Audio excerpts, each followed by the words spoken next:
संदेश कशाला मी बातमीच देईन ना तुम्हाला. आता संदेश नाही तर थेट बातमीच देऊ उद्धव ठाकरेंकडनं मनसे युतीवर एक प्रकारे शिक्कामोर्तब.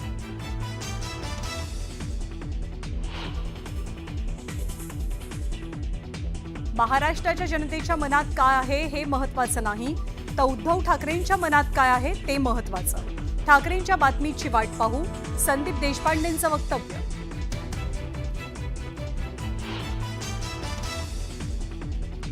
राज ठाकरे उद्धव ठाकरे एकत्र आल्यास महाराष्ट्राच्या राजकारणाला नवा पर्याय.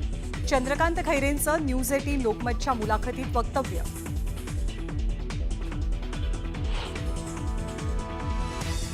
राज आणि उद्धव ठाकरेंच्या युतीशी आपला काय संबंध? मुख्यमंत्री फडणवीसांची प्रतिक्रिया.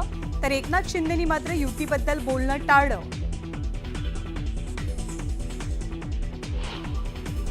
जालिंदर सुपेकरांचा आणखी एक कारनामा उघड. विरोधात आंदोलन करणाऱ्या सामाजिक कार्यकर्त्याला खोट्या गुन्ह्यात अडकवल्याचा आरोप. तर सुपेकरांना साईड पोस्टिंग दिली असून सर्व आरोपांची चौकशी सुरू. मुख्यमंत्र्यांची माहिती. शेंद्रा एमआयडीसीतलं आरक्षण रद्द करून शिरसाटांनी मुलाला 5 एकर जागा दिली.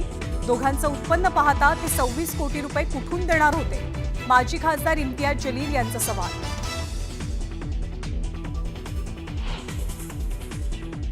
मिठी नदी गाळ गैरव्यवहार प्रकरणी दिनो मोरिया आणि भाऊ सँटिनोच्या घरावरती ईडीची छापेमारी. 14 तासांपासून ईडीकडनं झाडाझडती सुरू.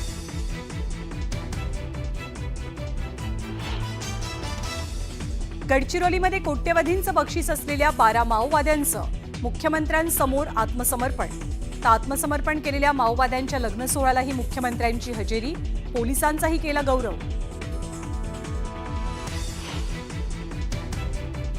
पंतप्रधान नरेंद्र मोदींच्या हस्ते जगातील सर्वात उंच असलेल्या चिनाब पुलाचं रेल्वे पुलाचं उद्घाटन. पहिली वंदे भारत ट्रेनही रवाना. काश्मीरच्या विकासाला नवी चालना. कॅनडाचे पंतप्रधान मार्क कार्नींकडनं पंतप्रधान नरेंद्र मोदींना G7 शिखर परिषदेचं आमंत्रण.